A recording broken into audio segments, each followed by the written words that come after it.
That's just what's happening. We are winning. We winning. We winning. We winning. We winning. We winning. We winning. We winning. We winning. Yeah. Yeah. We winning. We winning. I know they hating out here. Yeah. I know they mad. They all in their feelings. But baby, I don't care. She calling the police on me and everything. Yeah. Somebody need to get on the phone, call my attorney. Dealing with these hard-headed hoes who ain't learned. Salute, ladies and gentlemen. Welcome to Simple Shit TV. I am your host, Alvin Holden, also known as Project 8020. Hold on just a second. I'm in the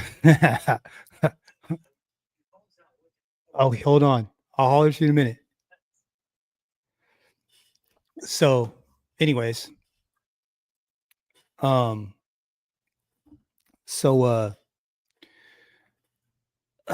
we go. Steven Crowder. I wasn't sure if I wanted to do this broadcast because I'm not a fan of this whole situation. I'm not, you know what it is? Okay. I'm not a fan of bad faith arguments. I'm not a fan of bad faith conversations. Okay. And it is very clear to me. And you know what? Actually, let me just bring up Broken Blade real quick. Broken Blade real fast. Broken Blade, welcome to the broadcast, bro. How are you doing, sir? Doing good. I was just getting ready to say, I'm not a huge fan of bad faith conversations, bad faith arguments, bad faith conversations. Agreed. For those of us that are in the space, for those of us that kind of understand, could you do me a huge favor? Could you mute that? Sorry. For those of us that are in the space that have these types of conversations on a regular basis, these type of conversations are, for lack of a better term, and you know what? I'm not going to use any bad language either. They're just not genuine. They're conversations that are being made to make the other side look bad. They are being done in bad faith. There's lies mixed in with the truth. There is clever wordsmithing going on. And at the end of the day, the point wasn't for him to change his mind, but for him to just make them look stupid, in my opinion.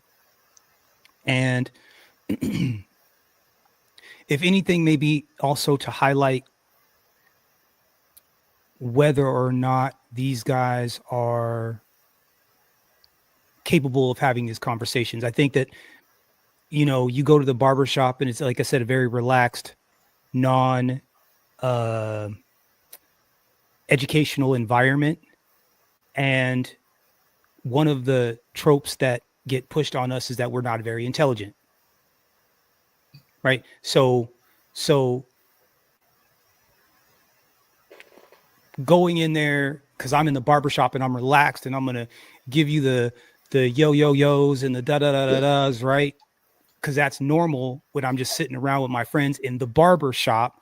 But what it does is it solidifies this low IQ type of person, right? This guy didn't go sit down with academics.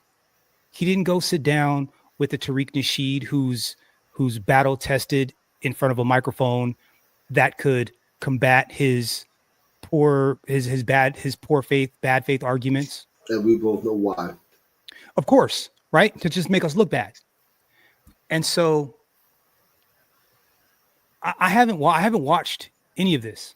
because it gets my blood pressure up. And I think that like the thing that we're talking about, like the real definition of black fatigue, like this is actually it. You know what I'm saying? Peeing on my head and calling it rain. This is where the fatigue comes from. This is why we live less than these other people. This is why we die of things like hypertension. Why are we dying of hypertension? We're dying of stress. In 2025, one of the leading causes of death for black men is hypertension.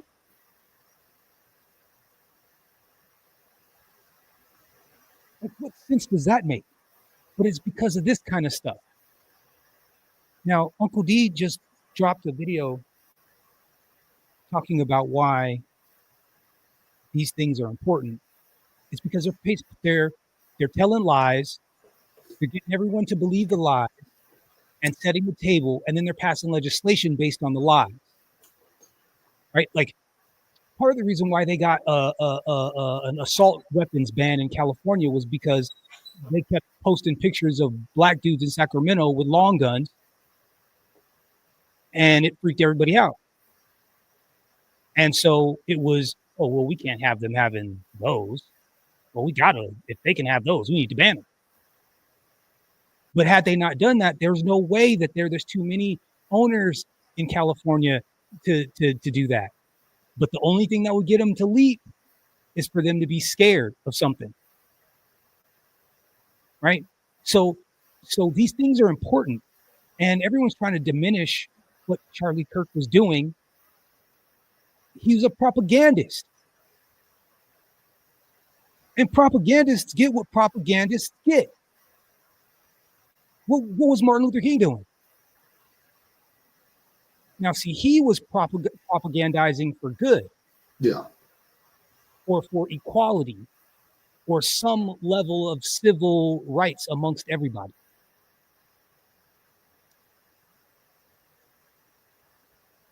So I was going to prepare for this Broken Blade. And I was like, you know what? I gotta at least like muscle through some of this so that I could like at least go into this prepared. And I got no more than about 30, 45 seconds in. I had to turn this mess off. Now, I'm going to tell you where I got to, because we're not even going to get out of his intro. And then we're going to actually talk about what black fatigue really means. And then if we feel like coming back to this bull, also, we're going to try not to cuss at all. No bad words in this broadcast. No bad words in this broadcast, because I don't want any excuse for why it can't be used. I'm sorry. I know. I'm gonna have to filter myself. I know, but this is a little bit more important. This in particular, this particular broadcast is going to be a little bit more important for this reason. All right, so let's hear what's coming up. Okay. You guys heard of the term?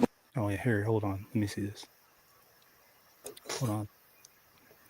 This is for educational purposes, commentary, so on and so forth.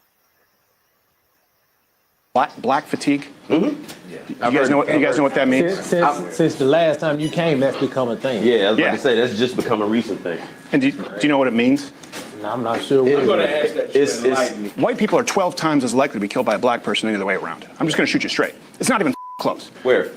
Across the country. Ain't nobody coming after you. You know what I'm saying? Like, nobody tripping on you. But these people in just as scared as the other folks. They are if they get on a bus. Not necessarily. They are if they get on a train. That lady wasn't in danger because that man was black. That lady was in danger because that man was crazy. Nope. Whenever we want to ask for equality and fairness, it's a problem. So white America. So it's been several $1 trillion. When is it enough? Where's the bird? No. Where's the bird? You're not stopping white America from doing anything. You know what? The bird just burned down $4 billion worth of cities and 60,000 assaults. No. There's 3 times to 4 times as much homework than the black kid, and the white kid does 2 to 3. Why? Because it's culturally, it's conditioned. Exactly. So why is it better parenting from Asians than white parents? Why? You said what? Well, we're having real talk. Why do young black men fight in packs? Why does the Klan fight in packs? Well, the Aryan Brotherhood.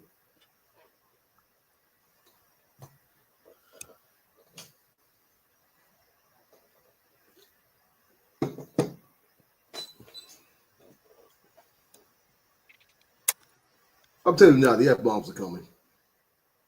Understand this. I highly doubt I'm.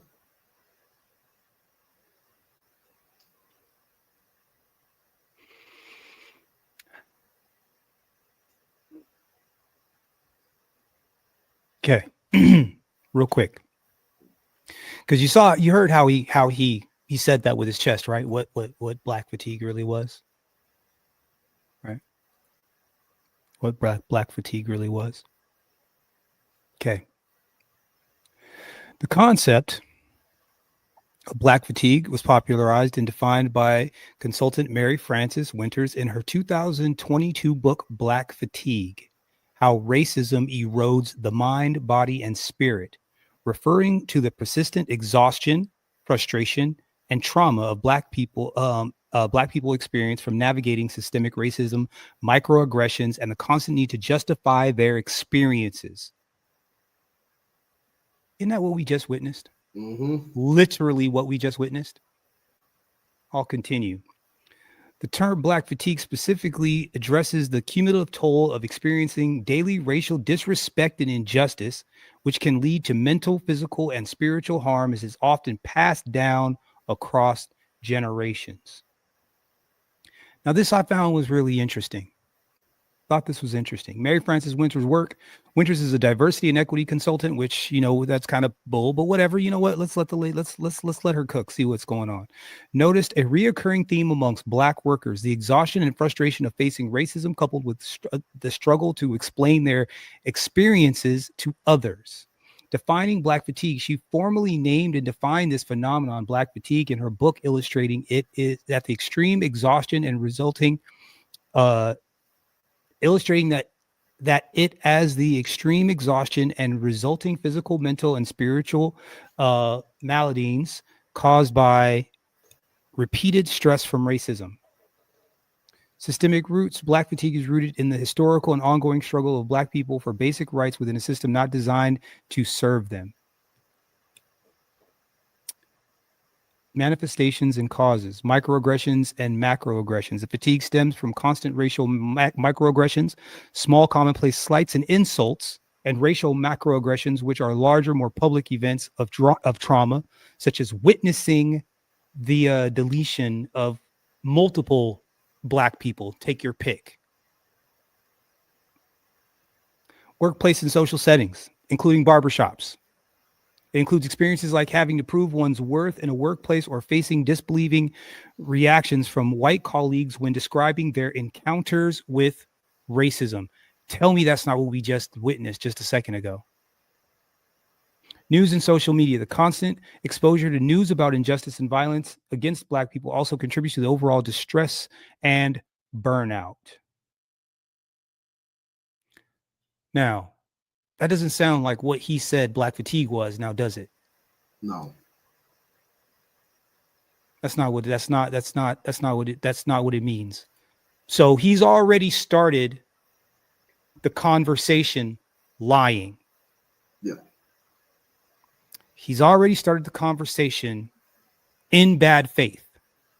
Now, do you think that he didn't pick up his little Google machine and do a Google search to find out where that term actually came from? Do you think he just ran with it, or do you think he just never looked? You think he ever looked? If he did, probably such websites as Nigger Mania or Stormfront. Is that a real site? Sadly, yes, both of them.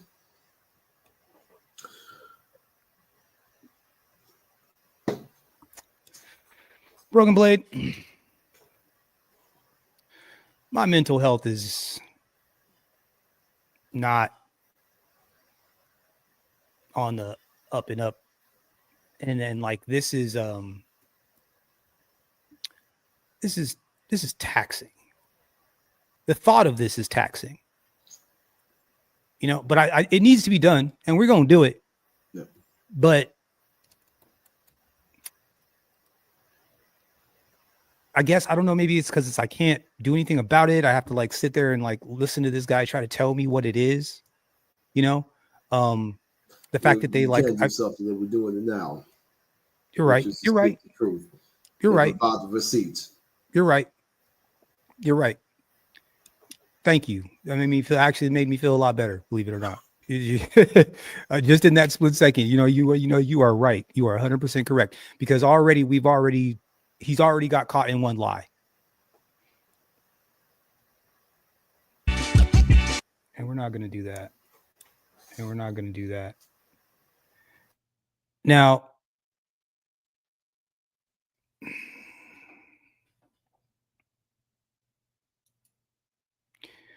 Broken Blade, set first and foremost.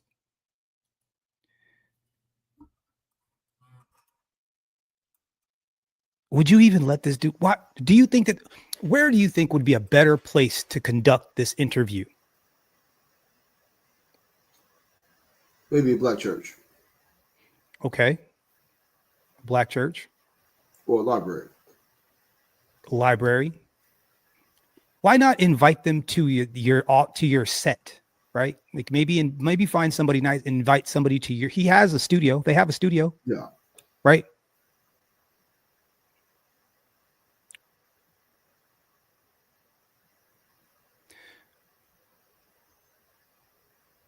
The visuals on this, bro, are just going to make me want to just flip tables. What's up, Braxton? How are you doing, sir? Town Hall, City Hall. Yeah. Thanks. Town Hall, City Hall. But with people that are learned, that can have this conversation in good faith.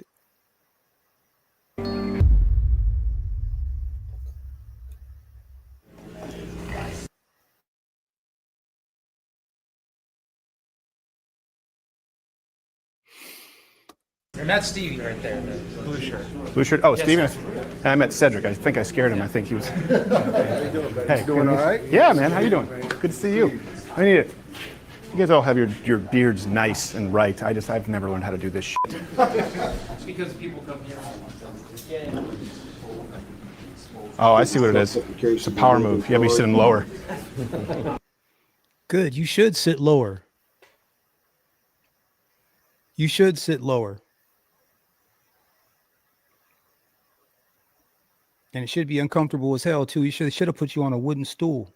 Yeah, so we can all look down on you. No, thanks. Well, And you know what? And at least they stood on business on that one. It was like a joke, but not really. You know what I mean? they said you guys got some people coming in here after the last one. Yeah, a couple people came They just through. felt like, I think this is the place where white and black people have conversations. So it was funny. The first person that came last time was he said this out of his own mouth. He was like, I'm Indian, but he had on a MAGA hat. Okay. And he walked in and was like, hey, I saw you guys on Crowded. Can I get a cut here? Yeah, I guess so, man. Come on. Did you have your hand on your piece? You're like, I don't know. If you can... Nah, because he didn't come like that. He didn't have the backpack and the ski mask on. Yeah, he didn't have that on. Was he nice? Was he good? Cool. Yeah. What do you guys think like when you see someone with a MAGA hat? Because I know we were kind of talking about that last time. It depends on how they present themselves. Do you think?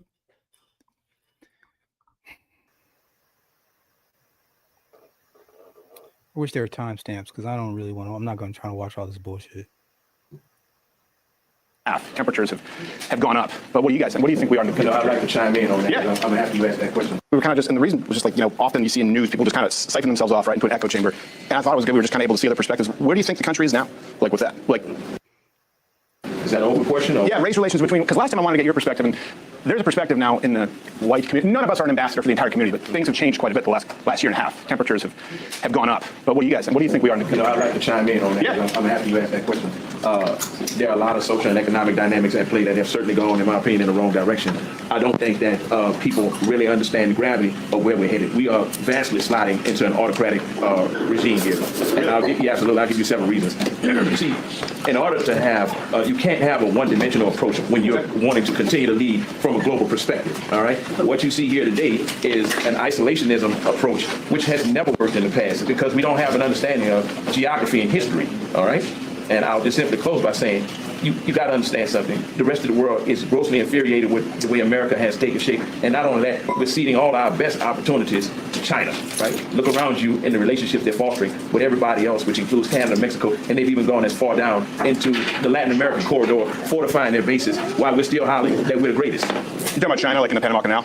Not just the Panama Canal. Let's pivot from the Panama Canal and let's look at the long-term strategy they have now, where they just signed an agreement with Mexico to build another canal bypassing the Panama Canal. And when you look at the whole transatlantic corridor, where you've got now Brazil and Canada as well as Mexico trading and stopping in Peru, where China has a huge presence at, circumventing completely the navigation, the use that comes with having to use Panama Canal. So we'll avoid conflict with America and just simply go around America. Is what's happening here. Talking about China. That was a very great point. That was a good point by that brother. Appreciate him. Absolutely. Yeah. No, I mean, I want to go with the first part, autocratic. I think China needs to be dealt with, and this is the first time I was raised in Canada. Canada sucks. Canada is a dog shit country. Canada, the kind of shit we're doing, you can't do this in Canada. If you say something too offensive or I say something too offensive, you will be jailed in Canada. Yeah. Why do we have to go to saying offensive things? Right? So, okay. So like they can't even help themselves, Broken Blade. This man says that we are having, as a country, we are having an isolationist energy and attitude, and it's not working. Now, I tend to believe that maybe we should be a little bit more isolationist, but I have a strategy for that, and I can walk anybody through that conversation. I have mixed feelings about that. You're talking America as a whole, or specifically FBA? Both. Like you can't reach out. In my opinion, you can't reach out and do things everywhere else until you got yours at home. Right. Yeah. And you should never at any point be so exposed that any one thing can take you out. In my opinion. Yeah. Right. Well, right now, rare earths, which we absolutely need for most of our weapons, meaning like little bitty parts inside of the planes that we fly and little bitty parts in front of the military equipment that we use, is specifically what I'm talking about, what I'm speaking about. The majority of our medicine is manufactured outside of the country, and we're bringing food and technology into the country. So we can't support our own country with the amount of technology that we make. We can support ourselves with food, but somehow we don't inside the country. Yeah. And then we can't even make all of our weapons that we need to protect ourselves. See, so it's not xenophobia to me as much as just self-reliance. Absolutely. Yeah, that I do co-sign with 100%. Usually, most of the phobia is like a level of racism there, and like historically, like it does not work out. It'll have like a few years of prosperity, then a nasty decline. Got you. I mean, that's a larger conversation, because we like cheap things. You know, as a country, we're addicted to cheap labor, and so the idea that somehow the corporations convinced the American people that it would be better for us to send those jobs overseas to make your clothes and to make your jeans and to make your medicines and do all the stuff that you don't want to do. It's like cutting off our nose to spite our face. And so I don't think isolationist in the way that we shouldn't deal with other people. I'm isolationist in the way that we need to make sure all of our stuff is legitimate first and we can stay protected.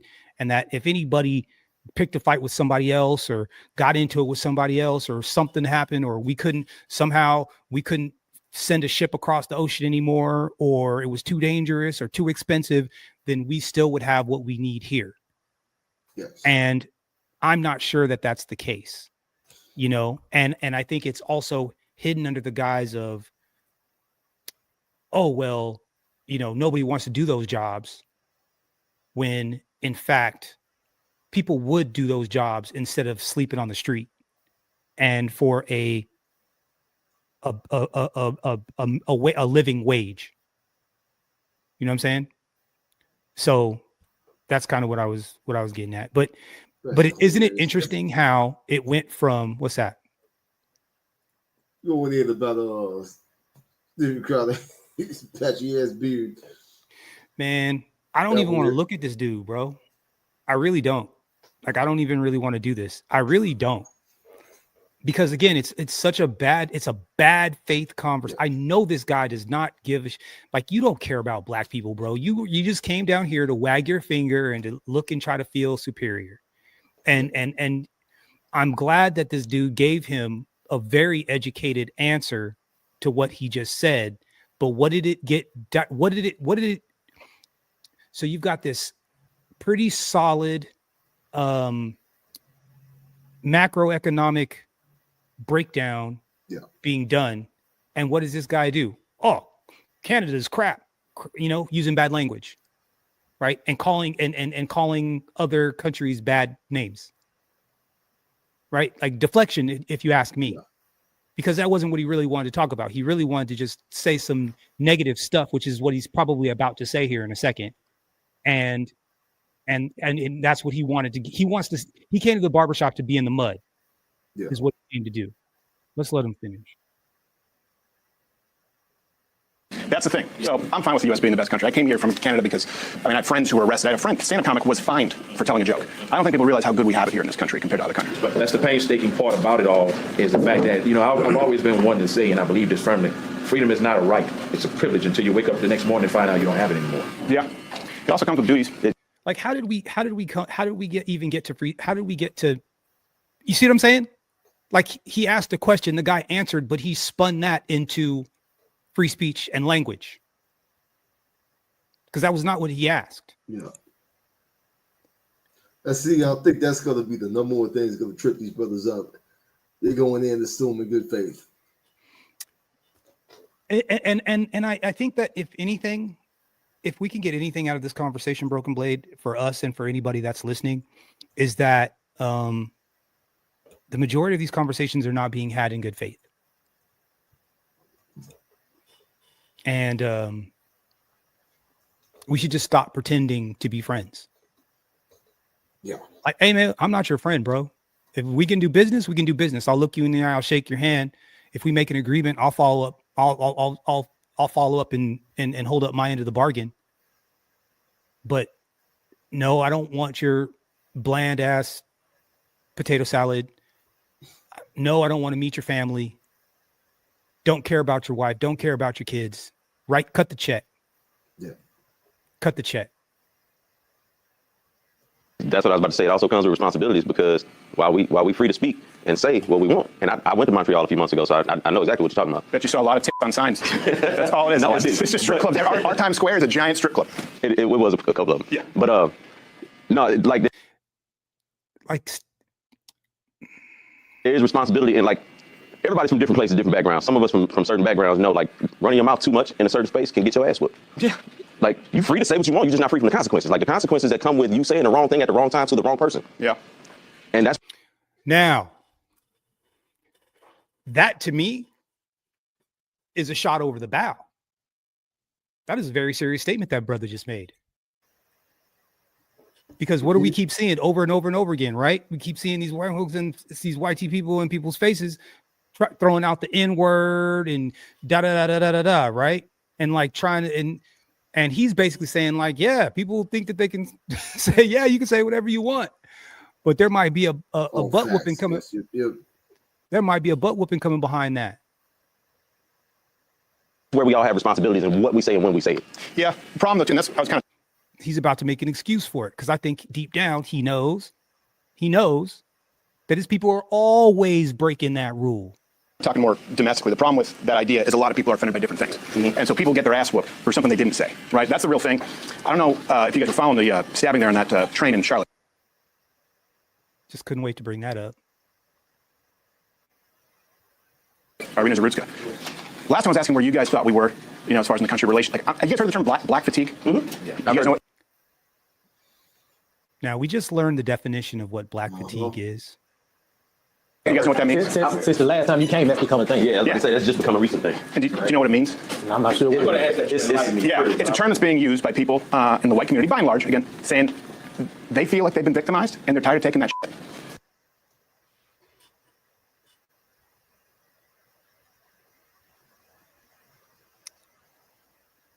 Now, what if somebody would have come right behind him and said, actually, black fatigue is was defined by a consultant, Mary Frances Winters, in her 2002 book, Black Fatigue, How Racism Erodes the Mind, Body, and Spirit, referring to the persistent exhaustion, frustration, and trauma Black people experience from navigating systemic racism, microaggressions, and the constant need to justify their experiences. Kind of like right this second. The term Black fatigue specifically addresses the cumulative toll of experiencing daily racial disrespect and injustice, which can lead to mental, physical, and spiritual harm and is often passed down across generations, Mr. Crowder. That's what Black fatigue really means. Now, you and your white friends remixed the word to be able to be racist in public, but that's not what that means.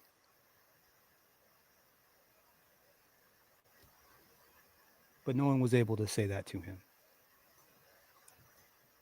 You know, that was a girl who was dying alone in public. And that was a guy who was let out 14 times. 14 times, including violent crimes, in the name of racial justice, right? He didn't have to post bail. He didn't have to appear back in court. This is not the first time he's assaulted someone. How do we know that was in the interest of racial justice as opposed to just being the judge said a attempt at justice, period? Yeah. Like, the legal system has its flaws, yeah. and people have been making complaints about that for decades, right? But that's just, to me, that's a mental health thing more than it's a black and white thing. Well, I'll tell you why, because white people are saying it now. Right. Not white people are saying, hey, we're in the makes it a bigger thing. Well, because, white people are 12 times as likely to be killed by a black person the other way around. I'm just going to shoot you. Based on what? Based on what, Mr. Crowder? Lies. Like some made up statistic. Like even your own FBI statistics don't say anything like that. It's crazy. Straight. It's not even close. Where? Across the country. Where? Like not in the United States. I mean, we're not talking about Ghana. And like. Yeah.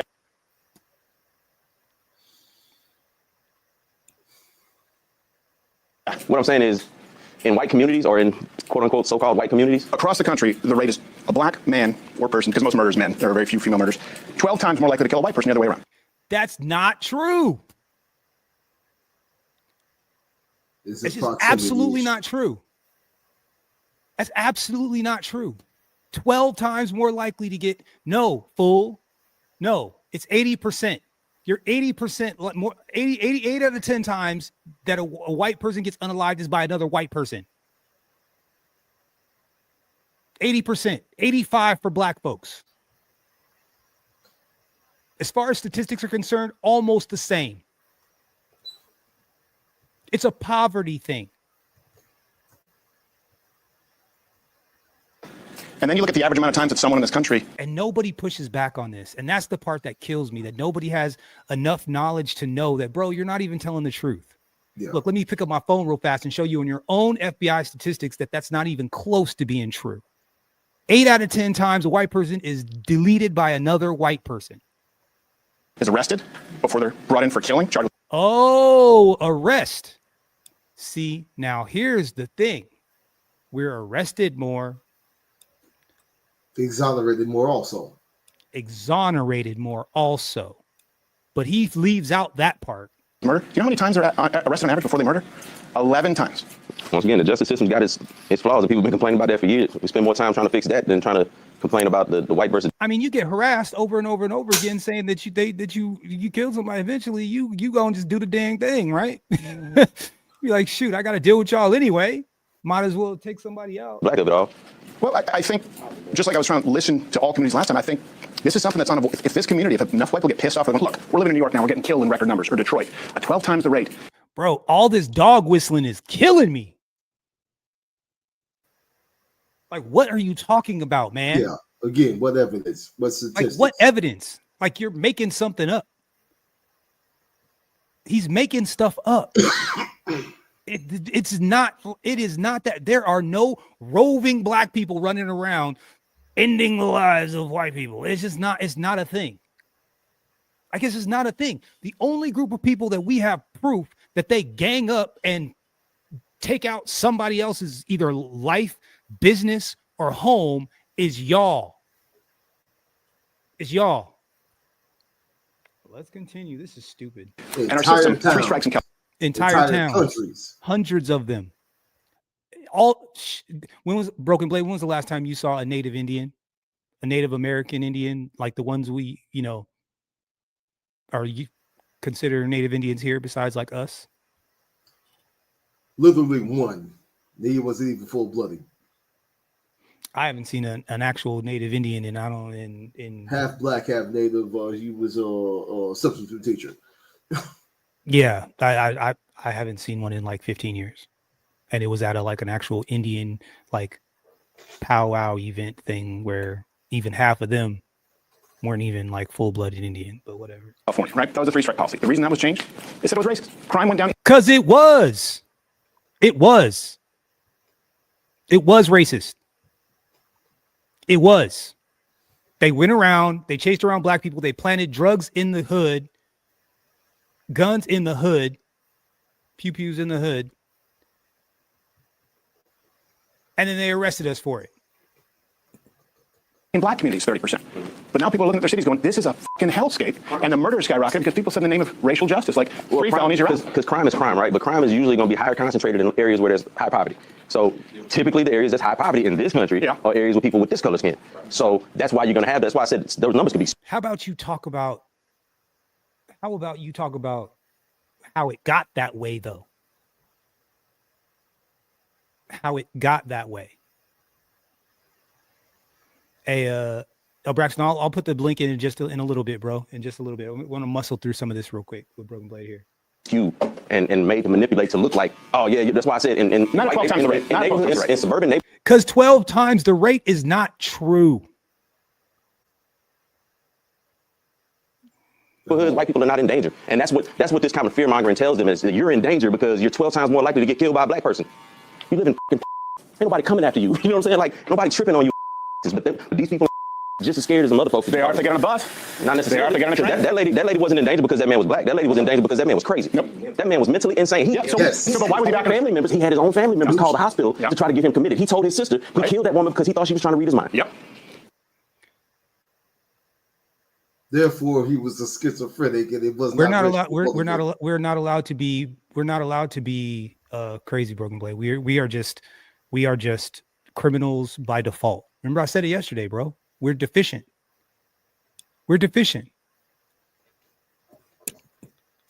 Oh no, he thinks he's gonna get a win. I think Broken Blade and Cody, thank you for sending that, man. This is so stupid. I can't tell. I'm not gonna be able to do too much of this. But salute to Cody Marshall. Thank you, brother.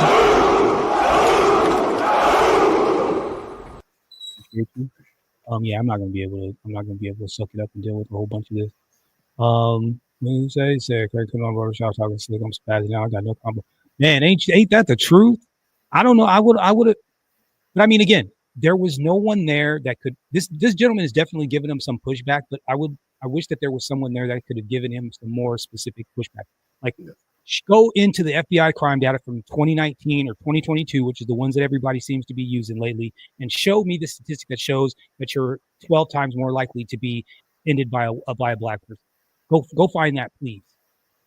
If you are going to get ended, 80% of the time it is from your own kind. I don't understand. This is what I do understand, though. Why was he let out, though? And I'm not saying it's because he's black. I'm saying people look at it, though. The judge said it was because he's black. I didn't say it because hold on a second. Hold on. So, but why was he back in family members? He had his own family members call the hospital to try to get him committed. He told his sister he killed that woman because he thought she was trying to read his mind. Yep. Why was he let out, though? And I'm not saying it's because he's black. I'm saying why was it? No, you are absolutely saying it was because you said because he's black. That's why you said he got let out. That's exactly why. Okay, that's hardcore lie number what? You want to call that 3, 4, 5? 3, 4? 3. Yeah. 3. Okay, we'll call it 3. Right? 12 times more likely. 12 times more likely to get killed ended by a black person. What the meaning of black fatigue is. Yeah.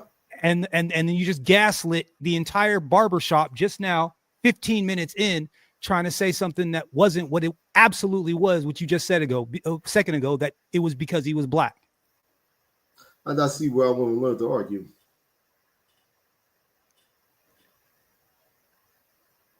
People look at the judge. He couldn't slip this past me. So I know that the Tariq or someone that's a Dr. Claude Anderson or somebody, they would run circles around this guy. said, part of black fatigue. he's insane, right? We agree. That's not a black and white issue. He was deemed not fit to stand trial, right? Right. Now, the IOU, Deemed not fit to stand trial. So what are we even talking about? Yeah. You should have been right, the IOU decided. policy, meaning you don't have to pay bail. You don't even have to stay here until you're actually convicted. You just say you'll come back. Right, which is messed up. Yeah, the judge, Teresa Stokes, black woman, said, well, this is about racial justice. We need to be softer on crime. So that's her reasoning. That's why he was out. And you can find dozens of examples. That's her misguided reasoning. And that's policy. But that's systemic, though, That's right? not representative of a whole. It's not. It's not. No, and look, we always have to Oh, wait a second. Whoa, Broken Blade. Broken Blade. Did you hear what he just said? All of a sudden, now we know what systemic means. All of a sudden, now we know what systemic means. I didn't think systemic was a thing. No such thing, systemic. Suddenly, now we know what systemic means. Okay, bet. All right. I'm sorry if I'm yelling. I just say not all white people wear MAGA hats and are dumbass pieces of racist shit. But we have all been accused of racism, sexism, misogyny, homophobia. What I'm saying is black fatigue is white people going, you know what? I know I'm not racist. That's not what it means. At all. Bigot. That's not what it means, you bigot. Let's not forget also accused of pedophilia. With Big the stats time. backing up.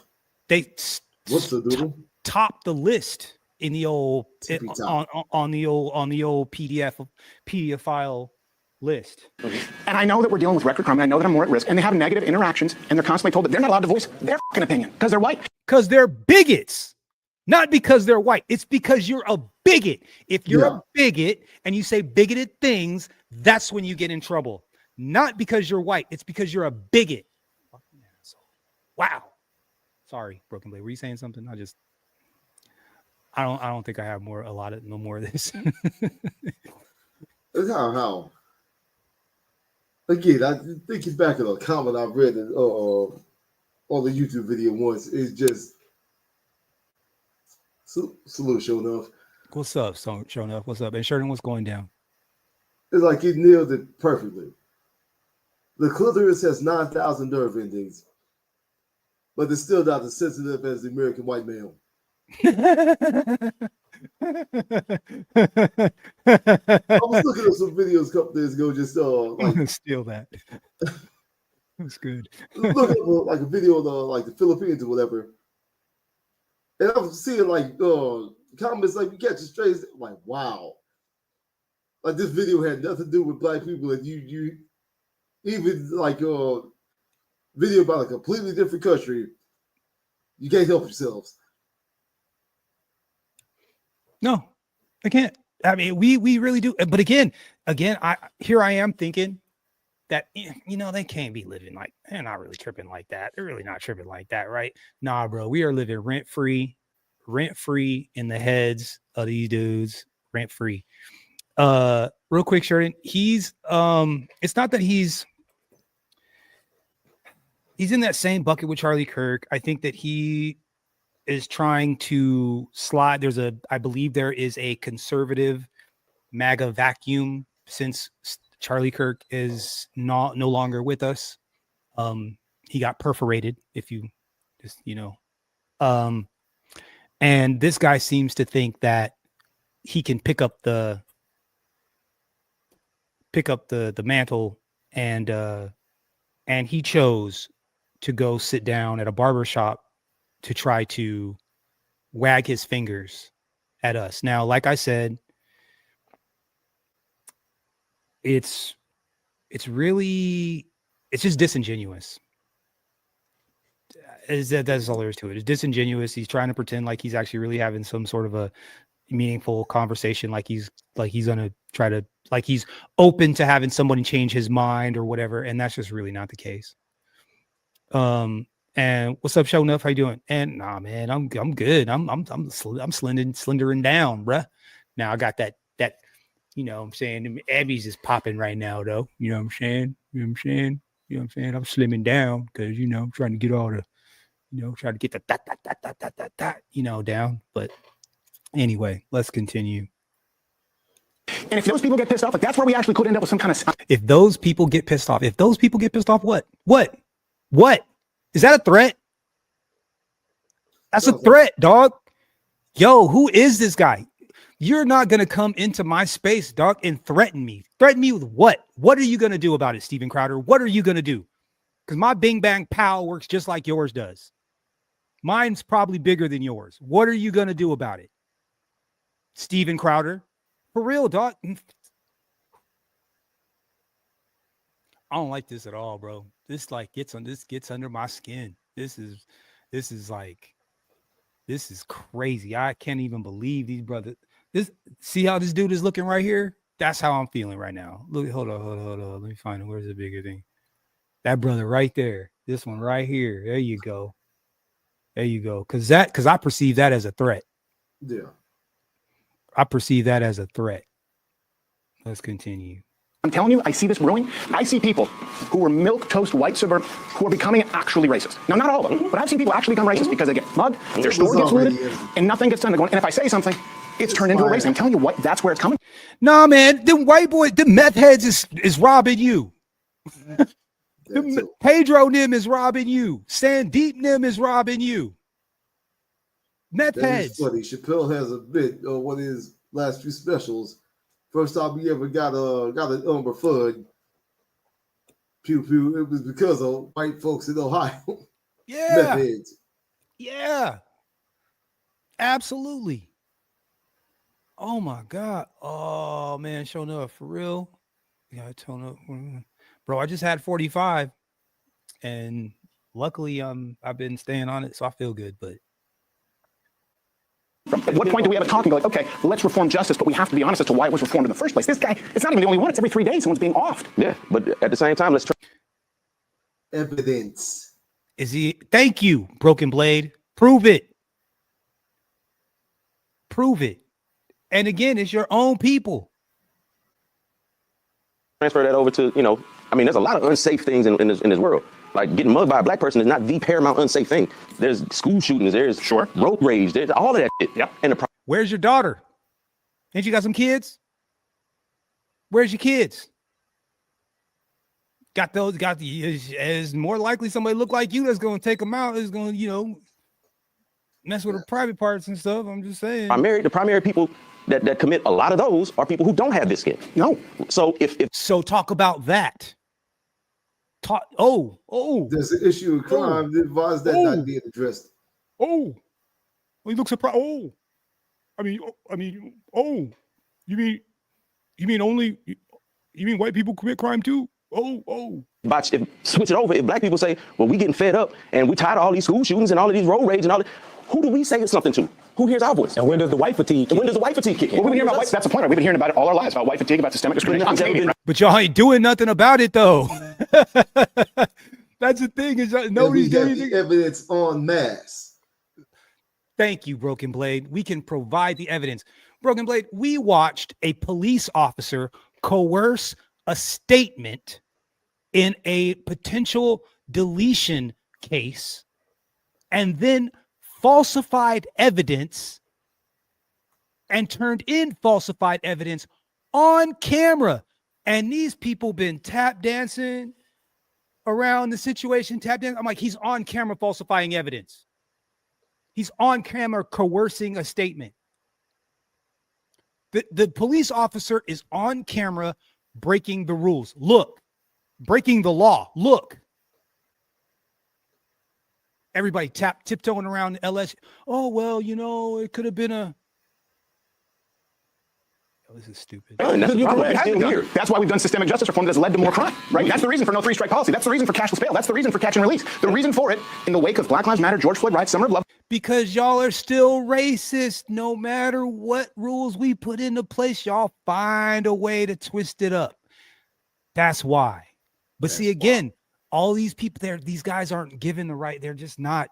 We're going to reform crime. We're going to reform the justice system. And it's gotten worse everywhere it's been. And then when white people leave those neighborhoods, well, now it's white flight. If they come in, it's gentrification. And I'm telling you, there are a lot of people who are pissed off, and they're not going to sit down and have this conversation and be real about it. And they're going, well, what happens when someone has to keep their mouth shut about everything? Yeah, what happens? What happens? The black pill wisdom, just because the law is written down doesn't mean it's going to be enforced. Bro, laws are plastic. They can enforce it. It's not even, and again, it's like on a whim. You it's like 3 strikes. Cool. Got you. But none of the meth heads got the 3 strikes. None of the trailer park dudes got the 3 strikes. None of these immigrants got the 3 strikes. Right? our sentence is 3.5 times to 5 times longer than the white man's, right? But 70% of the oh man, this is crazy. But this is that whole thing, right? Defending your this is exactly what she was talking about. Like defending your position is exhausting. Like that's the fatigue part. It's like I keep trying to explain to you how crappy you're being to us and how you keep twisting the rules up and you keep playing dumb like you don't know what you're doing. And it's exhausting. I'm tired of explaining it. Yeah. And so honestly, like, bro, to your threat, dog, go. You know what? It's nothing we've never seen before. It's deeper than that, man. I've been doing some study of the chess. Mm. And one of the main concepts I see kind of repeating itself is keeping your opponent on the defensive. And the surefire way to counteract that is to position yourself where you can take the offensive. So you could do, or you could potentially risk more damage if they don't back off and move to a more defensive stance. Yeah. We might need to find out the equivalent. Already in the works, my friend. Already in the works. Because the things that we have been doing collectively as a group have not been working. I don't think that there's been enough of us really trying to figure out what it is we need to do. I think that we needed to be a little bit more creative. I think that, not enough of us really understood how that whole thing worked, the infiltration side of things, right? We've been infiltrated in a lot of different ways. If you're listening to a lot of these conversations that they keep trying to have with Tariq Nasheed over on TikTok, like I said, I listened yesterday. I got a couple clips in today where I was listening, but everyone keeps trying to say that he's the leader, he's the God, he's the this. They look up to you're the leader, you're the leader. And they keep trying to get him to admit or try to say that he's a leader. And it's just in that moment where you go from being just Tariq Nasheed to being the number one target on, now I already know that the FBI is already on his bumper. I know that the CIA is probably already on his bumper. I know they're already, but see, outside of what he's saying, and he's very clever about what he says. He only talks bad about white supremacy. Are you white supremacist? No. Okay. Well, then what are you talking about? I'm talking about white supremacists. Are you a white supremacist? No. Okay, then, well, I'm not talking about you. I'm talking about a white supremacist. But he is really talking about you. And you know that he's really talking about you. But since he says specifically, I'm only talking about white supremacists and white supremacy, you have to admit that you're doing it in order to put yourself in front of those bullets. You know what I'm saying? Otherwise, he's just a guy talking. And if there's nothing to what I'm saying, then why are you bothered? And I think that that's part of the strategy, right? No one's going to stick their head up and say, "Oh, I'm the leader. I'm the leader." It's like, okay, all right, we see how that plays out. Okay, bet. All right, and then putting all your business in the streets, right? Like back in the day, church was the only place that we could go and speak in private until they started blowing those things up. What's up, Sharon? He said, "Here's a play. Separation is key." Absolutely, and they're feeling it too. Like I said, man, look at all these protests and all these people out in the streets. You don't see very many black faces out there, which I want to go on ahead and congratulate us for. I'm glad that we have stayed out of the way, and I hope that we continue to stay out of the way. Which is, I'll give a shout out to that broad you opened the last show with. I think she got major heat after that. I think she got mad heat after that. Yeah, she should have. Yeah. It was like, okay, she seemed to be like, I was doing some mad research. I'm getting ready. I might still fire that off. Yeah. Doing some research on her. She claims to be a black and indigenous blood. Like, okay, what, a quarter, an eighth, 25th? We know what the play is. Yeah. The moment the block gets hot, she's gonna claim something else and back off. As quickly as possible, And she will, as soon as the block gets out, she's not black, nothing. Nothing. There's no black, nothing, nowhere. Guaranteed. Guaranteed. Let's let this moron talk. That's how they feel. That's how they feel. I don't believe white people have to keep their mouth shut. I think white people don't speak up about a lot of the things that they do and they perpetuate that affects us negatively. That's the stuff that nobody wants to, that the issues aren't made about those things. Thank you, brother. Great point. I really respect the platform that you have because you do have open and honest conversations. And I have to say, I don't believe that those numbers about the black people murdering white people are correct. I don't believe those numbers are correct. What if I'm not lying to you? If you're not, what if I'm not lying to you? Basically, you admitted you're wrong.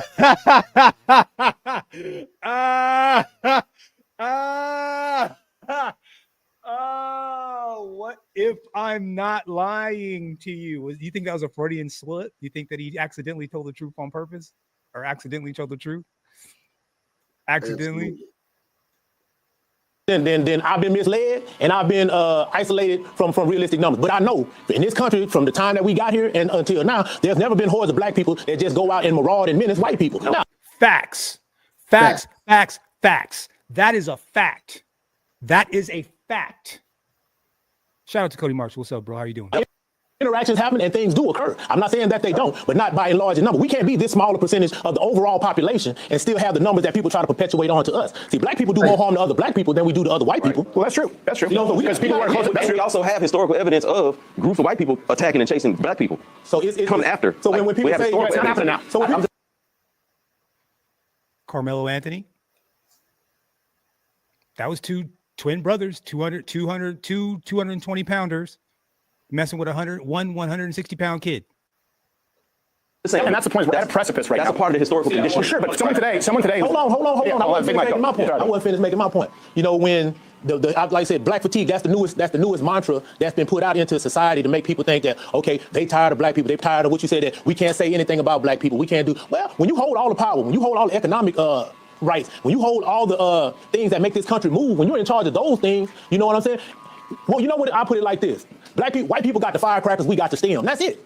Y'all got the power. The power is placed outside of the black community. We're charged with all the negative things. Those are the things that are really generally coincide with how people relate to us. The bad stuff that go wrong with this world is the black people's fault. We the smallest part of this country. Remember that. You know what I'm saying? Besides the immigrants that come here, we have been tasked with the negative, the criminal, the immoral. That's us.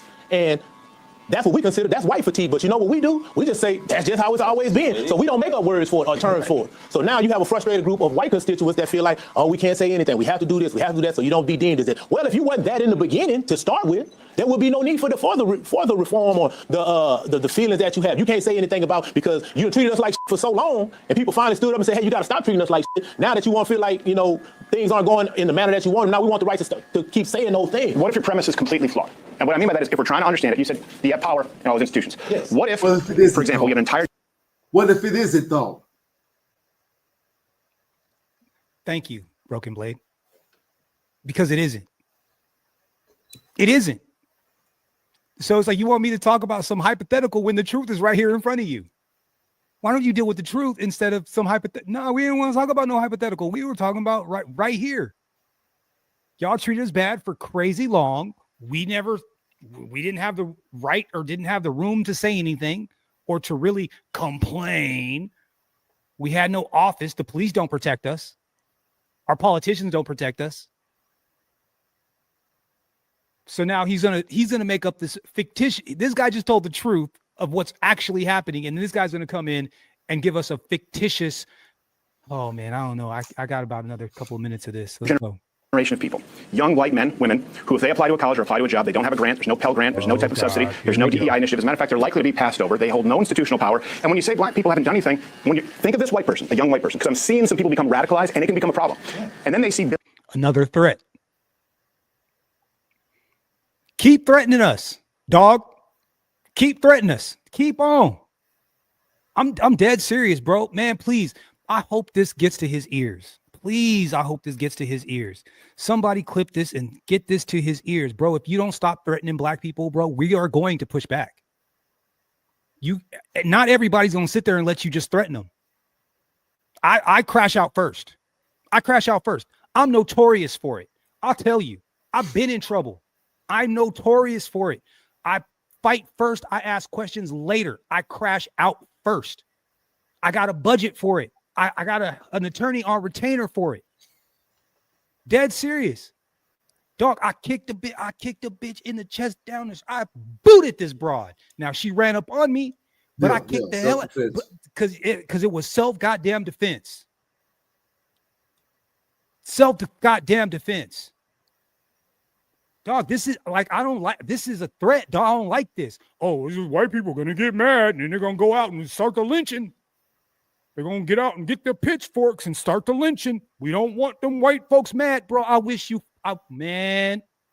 Billions of dollars and riots and damages all summer long, and then they go, why is this happening? Black Lives Matter, right? So they're going to make that connection. Now, they have no institutional power, but if they go into a neighborhood that's largely black, they're going to get this. They have no institutional power. When white folks pick up the phone and call 911, what happens? Is that that's no institutional power? No institutional power? You right, Cody. You right. You right. I wish y'all could have seen it too. Because this bitch was big. Big old wide back. And I was shocked. You should have seen the look of surprise on her face when she was like flying through the air backwards. It's crazy. Get kicked out of them. And they're being blamed for something that supposedly their racist forefather did that they have nothing to do with.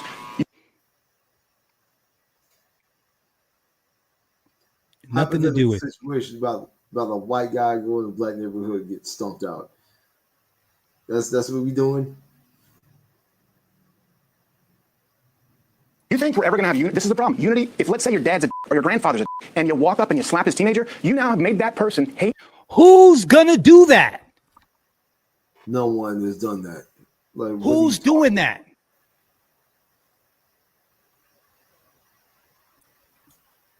Right. You know what he's arguing with? Like, you know what he's arguing like right now?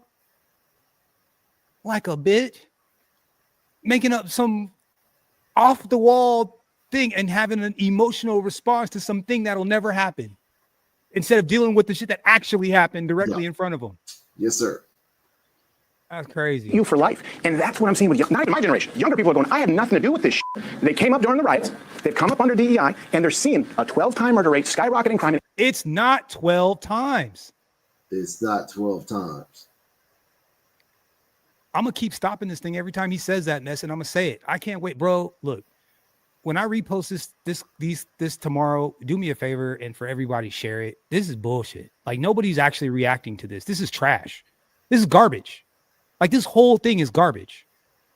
Any proposals they make not holding institutional power shut down as racist. Now, why was DEI even instituted in the first place? Because for the majority of time that black people have been in this country and been free, we've been denied so much. Somebody somewhere had to put some things in place to provide access of some kind. If you believe that, that's fine, but you can't tell that young white kid who had nothing to do with it that he should just sit down and take it, especially when they're going to kill it. There is no belief to it. They can provide evidence.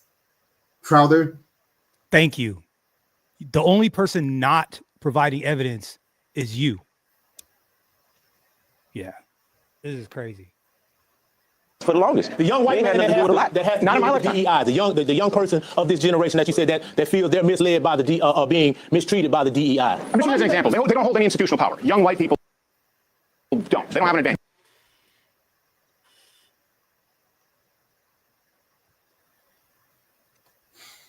You know what?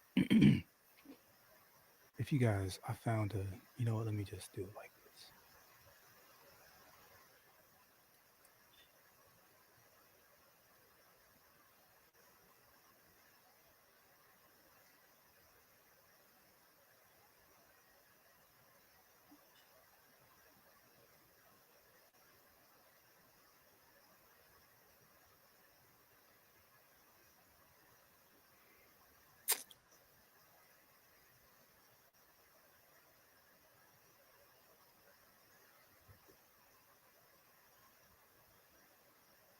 Absolutely, Cody.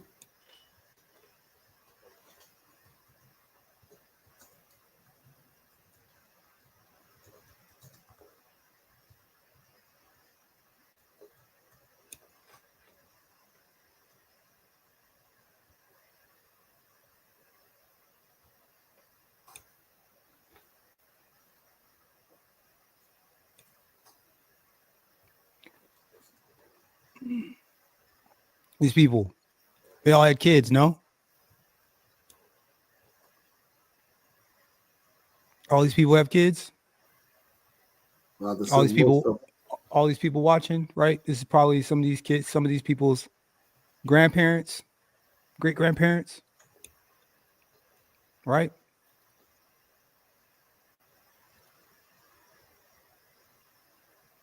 Right. Oh, okay. YouTube wants to all of a sudden be, it's explicit. They want to hide it. Now, all be proud. Media containing triggering content. Here, hold on.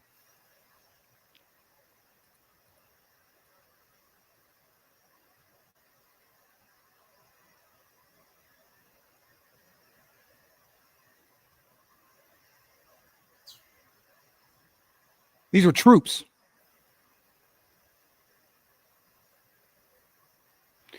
Armed guard and other members of U.S. colored troops took on a deceased body of William Johnson of 23rd Regiment, U.S. colored troops, a federal soldier executed by hanging on June 1864 near Petersburg. The soldier's arms and legs had been bound before his execution. This is one half of a stereograph, the double image on the card that, when viewed through the stereoscope, appeared to be three-dimensional. They made this into a three-dimensional card, y'all. This view was sold commercially in the northern part of a photographic series called The War for the Union. Photographic history. This image was doubtlessly chosen for its sensational appeal and also perhaps as a warning blacks serving in the Union Army. As the following caption indicates, the soldier accused of graping was made a public example not only to federal troops but to Confederate forces nearby. Both armies used lie.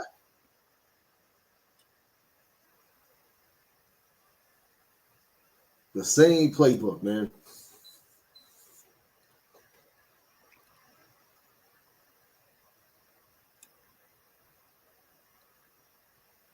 So, like, what are we talking about?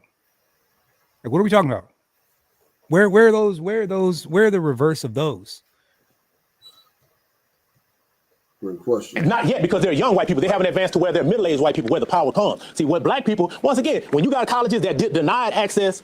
And that was a great response, brother. They're kids. To black people, you can't come here. Something had to be put in place. Well, look, y'all got to let some black people come in. Y'all can't just. That's what happening long before DEI. Yeah, you're right. You are right, sir. You are absolutely right. There was stuff happening well before DEI, and it didn't work. Still hasn't worked.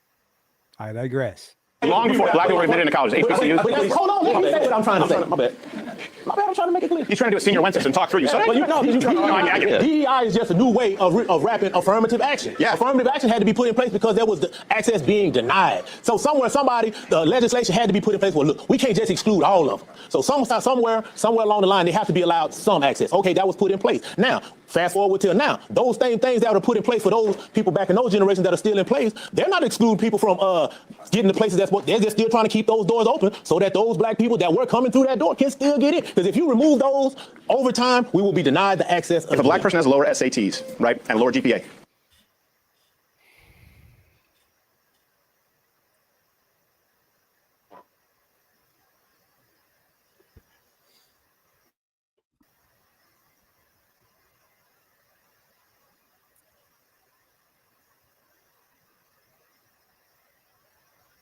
I've had about enough.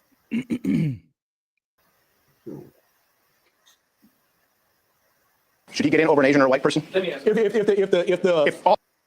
No. The answer is no. If all things are supposed to be laid out equal, no, you shouldn't get. If you don't have it, that's what it takes to get in. No, it's not. Prove it. Indeed. Prove it. Prove it. But I'm telling you, white people are pissed. I'm telling you, majority of what's happening. It is. I'm telling you, they're pissed. They're pissed. What the? We've been pissed. Join the club. Like, so indeed. So what, Steven Crowder? So do something. Yo, do something. That's how. Do something. Go ahead. Go ahead, Steven Crowder. Do something. I've already been. Broken Blade. I know I've been quiet, but I've been communicating, and I've been grabbing a couple of little things, a little trinkets, little things here that, some stuff here and there, and I'm talking to brothers here and there and doing stuff here and there. Preparing. Which I recommend all of y'all do. And as soon as I get my feet set, I'm going to go on ahead and I'm going to start snatching y'all up one by one. And I'm going to help y'all get prepared too. Because this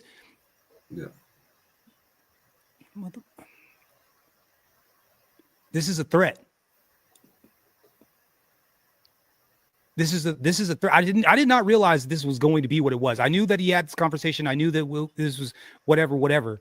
But like, now that I'm actually listening to it and I'm actually watching it, he keeps threatening these people. Yeah. He's threatening us as a group. Oh, these white people are going to, these guys, I don't know. These kids are just going to get, they're just going to, yo, do something, dog. Leap. Let's go. Crash out time. Let's go. Come on down, dog. Let's go. Enough talk. Let's go.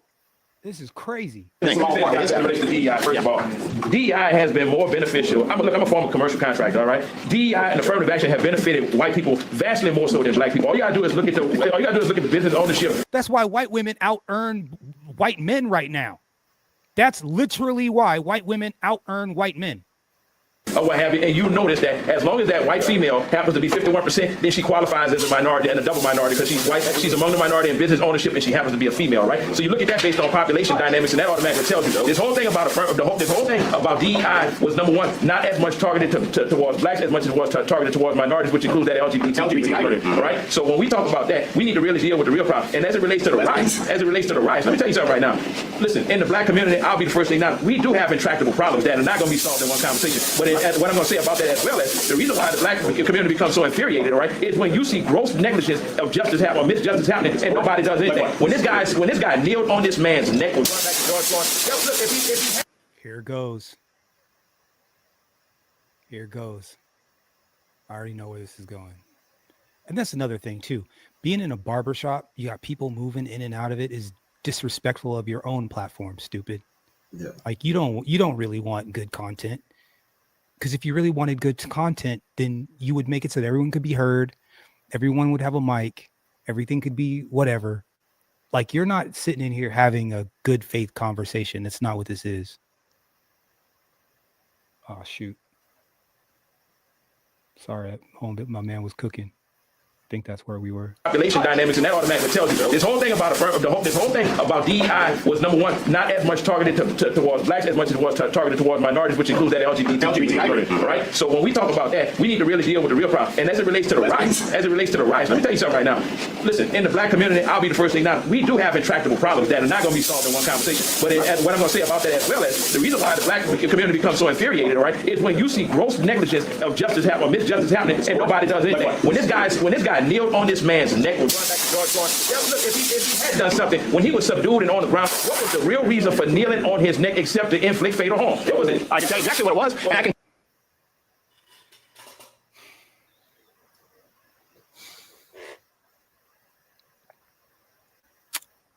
tell you why you're not recognizing the problem. Because the opinion polls, and I'm not saying right or wrong, the opinion polls have changed on George Floyd since I last spoke with you. You know why? All the body cam footage. Because all of which came out. You know why? Because he was there for 12, 15 minutes, asked to be put in the car. They put him in the car, asked for air conditioning, gave him air conditioning, asked to be taken out of the car. They took him out of the car. He wouldn't stop moving. People have watched it now and go, you know what? It's not what I thought it was. You know how many times he was arrested before that? 9. He shouldn't have been. You know what would have saved him? 3-strike policy. He robbed a woman at. None of these things are true, by the way. No. But this is why. Why wouldn't the footage come out the day that the? But this is why, though, right? Like, this is why the propaganda is what the propaganda is, right? Like, it's like, oh, you lie about it enough, you can change people's opinion. He's kind of admitting to it without even knowing that he's admitting to it. Yeah. gunpoint with a child in the house. And so white people look at it, young white people, right? Who, you have to understand, during COVID, this is a whole generation of people. White people did not have any fucking opportunities during COVID. They didn't get to go to the graduation, college, black, white, all of them, right? It's a generation that's pissed. Rightfully so, they got screwed. I think we can agree on that. They're going, I watched my city burn down for a guy who was arrested 9 times and committed violent crimes against women. What? He was proof positive of the conversation we've been having for decades. Isn't it crazy when the shoe is on the other foot, or at least the perceived shoe is on the other foot? Yeah. The shoe's not actually on the other foot, but it's perceived to be on the other foot. Sounds like you're just whining. Sounds like victim mentality to me. Sounds like victim mentality to me. Mm-hmm. You know what I'm saying? You sound like a victim. You sound like a straight victim. That's exactly what we were talking about that earlier. So that was absolutely correct. Once again, another threat. Now, you know, that's a travesty of justice. He should be on the Let me see. How many felonies does President Trump have on his record? Yeah, he was still allowed to occupy the most. No criminal felonies. He has no criminal felonies, but he's got moral felonies, which would, if there was a court. So I'm gonna look. If you guys really want to watch this video, you know, because we, you know, reviewed the content and whatever, you know, if you like the guy, sweet. I'm gonna go ahead and put that in there because so I'm doing my part. I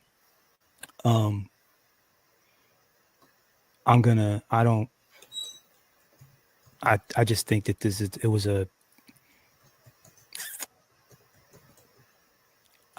brothers they definitely kind of held their own, you know, but you know, I think that I believe they could have cut him off at the knees, but I just want to go over this one more time just to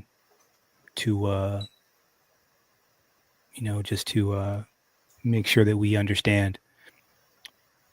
Again, Black fatigue was popularized and defined by a consultant, Mary Frances Winters, in her 2022 book, Black Fatigue, How Racism Erodes the Mind, Body, and Spirit, referring to the persistent exhaustion, frustration, and trauma of Black people and trauma Black people experience from the navigating systemic racism, microaggressions, and the constant need to justify their experiences. The term Black fatigue specifically addresses the cumulative toll of experiencing daily racial disrespect and injustice, which can lead to mental, physical, and spiritual harm, and often passed down across generations.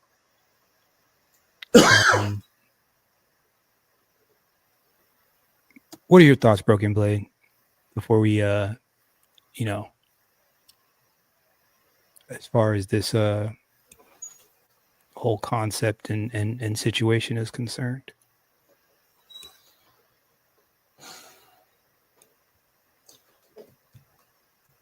Just a moment. That's literally what it is, though, man. I'm like, so like, it's like stuff like this that makes me want to just walk down the street and just, never mind. Go ahead. Sorry.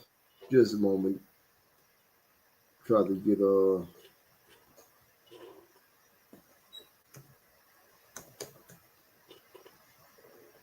scriptures spread away. It's all good. And here I'm gonna put the link in the chat, and I'm gonna open up the broadcast for a couple of minutes. Okay, I think I got it. All right, go ahead. You must cam up though. Must cam up. Now, how many lies did we get from this dude? Just like watching. We'll call it 5 majors. Five major lies. Absolutely. And this is from a man that claims to be Christian. Matthew 25:40 through 45.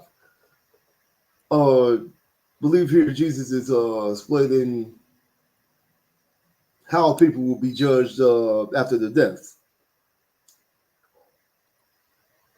40, right here, the king will reply, truly I'll tell you, whatever you did for one of the least of these brothers and sisters of mine, you did for me. Then he say to those of the left, depart from me, you who are cursed, the eternal fire prepared for the devil and his angels. For I was hungry, and you gave me nothing to eat. I was thirsty, you gave me nothing to drink. I was a stranger, and you did not invite me in. I needed clothes, and you did not clothe me. I was sick and in prison that you did not look after me. They also will answer, Lord, when did I see you hungry or thirsty or a stranger or needing clothes or sick or in prison and did not help you? He will reply, truly I tell you, whatever you did not do for one of the least of these, you did not do for me.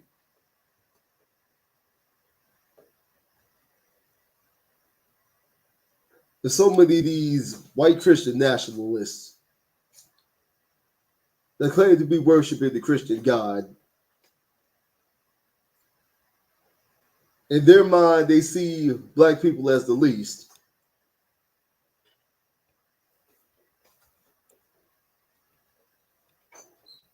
And let's take a good look at this historically. Kidnap the people, rape the people, slaughter them for meat.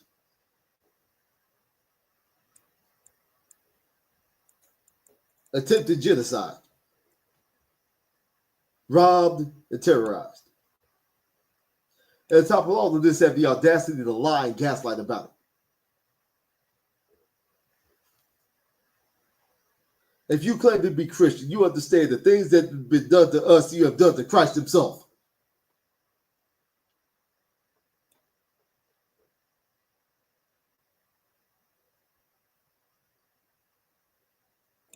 And the evidence is coming abundantly clear because their foundation was built on lies and it is crumbling. Made all these punk ass threats. But again, the person that popped Charlie Kirk did not look like us. There's been stories of people ambushing the police that did not look like us.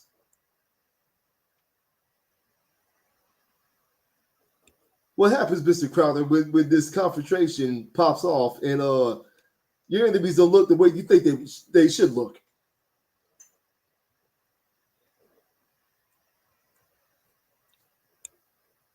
As my pastor brought up a few weeks ago in a sermon, he believes all of this going on is out and out judgment.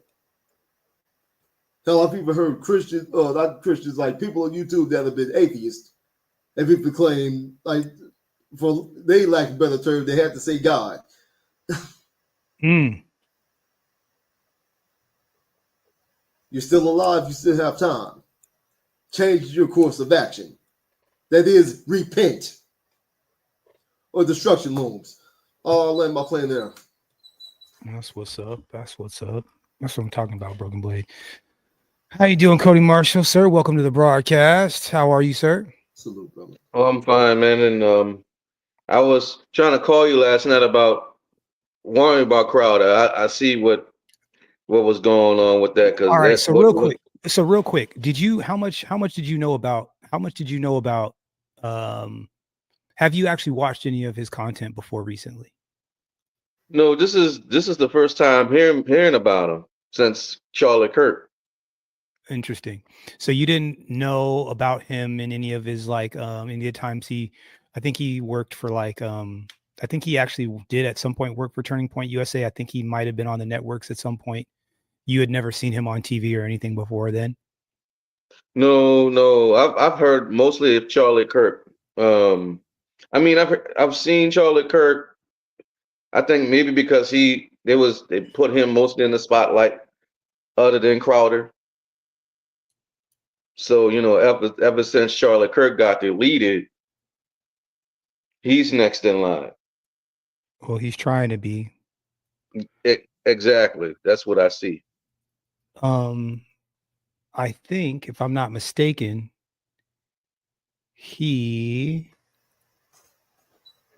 let's see. There was a dismisses hit with several charges, sexual harassment, abuse, resurfaces after cultural appropriation. I think he had a run-in with the police and mistreating his pregnant wife at some point, but I digress. Pretty sure I think they tried to they tried to get him. I think they had some like Ring video of him yelling or arguing with his pregnant wife or something and yelling at her or something, and it like hit the media for a little bit. But he's always been a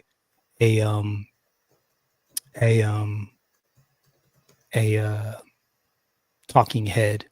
So what would you have rather in this particular situation, Cody Marshall? Do you think that would it have made more sense to have this conversation somewhere else, or do you think that the place is fine? They should have had maybe some more scholarly men in there.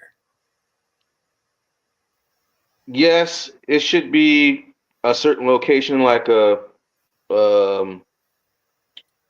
maybe a hotel, whatever, Kind of a the neutral convention for. a neutral location. Yeah, Something maybe that looked a little bit more professional. more likely that than to go into the hornet's nest. Got you. Well, because here's another thing too, man. Like the barbershop is for friends. Like you're not my friend. Like we're adversaries. We're not like we're cool, we're cordial, but we're not cool. So why would you even this is not even the place for you to even be my friend. You know what I'm saying? Like, buddy, like there's no reason for you to even be in here. My homeboys come here. You're not a homeboy. You know what I'm saying? Like you probably are going to go home and put your white hood on. So why would we let you in the front door and let you sit here and wag your finger at us? That's stupid on their part, in my honest opinion. Right? Barbershops are for your people. You ain't even supposed to let the pastor in the barbershop.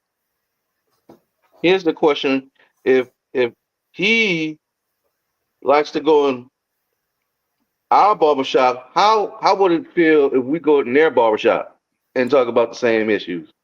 It wouldn't go right. It'll go completely left.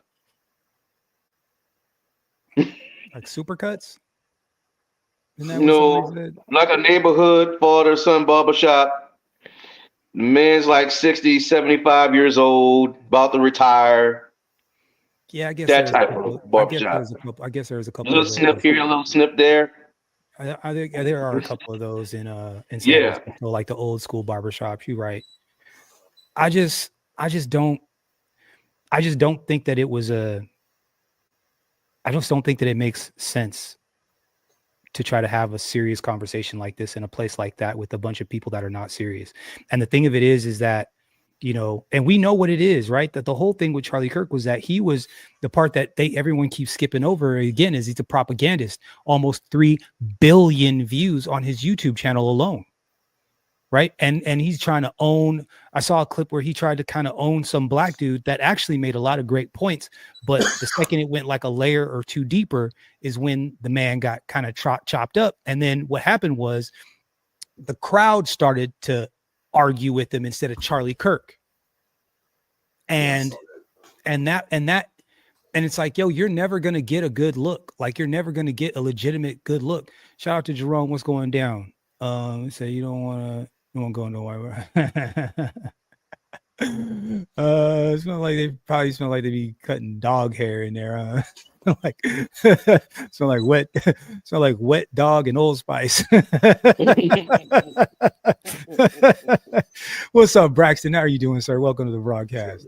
Then they Can anybody hear me clearly? You're kind of a little bit muffled. Yeah, you muffled. A little bit. Yeah, you're muffled. We can let you switch it up or whatever. Sometimes it's the microphone. No FBA has ever gone to a white. Probably not. I know. So what do you think? Do you think that because I took a look and these two videos will most likely be his highest viewed videos that he's had on his channel in a long time. What do you think about that? Like, what's your Broken Blade? What's your impression of that? Like, so he goes home and in 2 days, he's amassed 2.5 million views, meaning that he's getting paid for those views. He's monetized, right? So over this one sit down that he split in at least two, I think it's maybe 3 parts. Braxton's going to correct me. 2, maybe 3 parts. He's got amassed to almost 3 million views. The part 3 video is on the way. 3. So there's another one on the way. So do you think that he's going to value these conversations? Like, because he's getting paid for them. Like he's cashing out. He's getting cashed out. That's why, from what you just said, that's why he is going to value them. Is because he's going to get paid from off them. That's where his values for those videos lies at. The payment from it. Bro, this one video already has 1.9 million views. And it is a smart view. I mean, and it is a smart move on his part because hell, you got to get paid, some type of way, right? So so it's like, well, his business sense is in the right place on that, but his mind and heart obviously is not in the right place on that. Yeah. Well, I mean, but it does it not? Is the interest? And I'm coming to you, Broken Blade. Do you think the interest and the numbers come from because people actually care about what black folks have to say? Or do you think that they expect to see him own the black folks?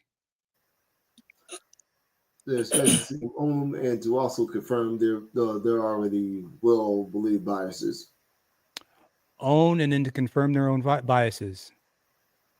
What about you, Cody? What do you think that the people, because again, these will probably be some of his highest performing videos, even over the Charlie Kirk stuff. Do you think that these numbers are coming from, because and I mean, I don't think he has a black audience. So do you think that people are coming to see him own the black side, or do you think that they're actually coming with a pure heart and they really want to hear what black folks have to say? Well, what I see what he's trying to do, instead of, like you said, going towards the scholars such as Tariq Nasheed's or we'll call it Dr. Claude professors. Anderson, because because Tariq Nasheed, as scholarly as he is, I still wouldn't, and I don't think he would even put himself on the scholarship side of things. I think he would put he's a great debater, and I'm only making this distinction because, like a Dr. Claude Anderson or Francis Quartz Welsing or one of our I want to make the distinction, but go ahead. Well, he's really coming to the barbershop, not just he come there to bully, basically to pretty much nitpick, just to nitpick pretty much to see, okay, I'm gonna go to this barbershop to see how far I can push it. And not just how far I can push it, but let's see how smart these Negroes really are intellectually and how they can have a conversation. That's what I see in that. So he say, as soon as they start snapping or doing whatever, see, this is what I'm talking about right there. And make that as an example and say, and paint this broad brush picture on how we actually perform. That's a great point. And that's a very great point, Cody. Show up said that you didn't get a haircut. You know what? And that's the thing. I bet these brothers probably would have done him up better than the supercuts he normally gets. You know what I'm saying? But he could probably look, white folks, they hate it so much, but they would benefit so much if they had a couple of cool black friends. Black people, we would improve your life so much. Now, obviously, not the knuckleheads that's out there doing the dirt, but that's, again, white folks got their own trailer park and stuff too. But white folks would absolutely benefit from having a couple of cool black friends, right? You can walk in and be like, "Hey, man, you're supposed to wash the chicken." You know what I'm saying? Bro. Right? Look, Don't put Don't let raisins the in. animals Don't, jump up on the kitchen counters. don't let the animals Right. jump on the kitchen. Bro, you ain't supposed to be sleeping with the dog in the bed, bro. Ain't supposed to be sleeping with the dog in the bed. I'm sorry. Well, I'm kind of guilty of that one, I'll say. You know what? I wasn't even. You didn't have to put your hand up. We would have just assumed that you didn't. But I mean, you didn't have to. You didn't have to snitch on yourself. No self snitching around here, bro. No self snitching. I mean, if I can't be sleeping in bed with a dog. Yeah, that's what I try to see. That's what I actually see him. He's basically trying to kick over the hornet's nest. He's going into the lion's lair to basically put his head in the lion's mouth. Do you think I don't think he thinks it's a lion. I think he thinks it's a pussycat because he just threatened the whole an entire group of people basically. That's the wrong place to do it. Well, I mean, he better not be no YNs up in there. They would have ran him off. I do not. Can you? I don't. I hate yeah. that. So yes, I guess in this case it was like it was more. It was like just two. I think it was maybe 2 or 3 younger guys in there, but they look like they was maybe around like 34, 35 years old. Yeah, but had they been much younger than that, with some guys that have a bit of more higher energy, I don't know how they would have went. But well, look, we have to make sure that we don't. We have to make sure that we don't look. The days of crashing out for no reason need to be over. We got to be smarter than this. We just got to be smarter. They already are crashing out on their end. They're already doing that. So they are. But I'm saying that we can't. Right? Like we can't give these people any more excuses to treat us poorly. We can't. We cannot. Right? Like I would love for these cops to be sitting on the normal thoroughfares where they normally do. And every car they pull over has got black people, but all of their licenses is on point. Their insurance is on point. Their tint is on point, and they have no reason to give a ticket. And they just keep pulling, and to the point to where they're like, I can't even pull anybody over anymore. Like, I want these cops bored. You know what I'm saying? Because they don't do police work anyway. They don't do police work anyway. Bro, do you know that the majority of the deletions that aren't solved are white people? Wow. Do you know why that is? Because they don't prosecute white people. So if a white person gets off by another white person, then the cops don't really look hard for the person that did it. Unless it's like right there in front of them, they don't look that hard. So those people get away. Oh, but they'll turn over every rock trying to get us. Oh yeah. I think it was like in the 80s in Boston. White guy said that somebody some black dude like off his wife and like shot him in the leg. Basically, cops went ham on the black communities in Boston. Then they found out he did it. I did it. They know they know what to say. They know who to put it on. I watched some mess the other day that some guy sat here and luckily the cops knew already that he was the one that did it, but he was swearing up and down it was a black man. So that they know what time it is.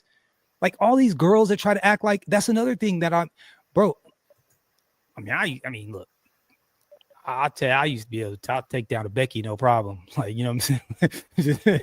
You know what I'm saying? It's whatever. Now, man, I sit in the bar, I look across there and I'm just like, nah, I'm good. It doesn't even seem worth the risk anymore.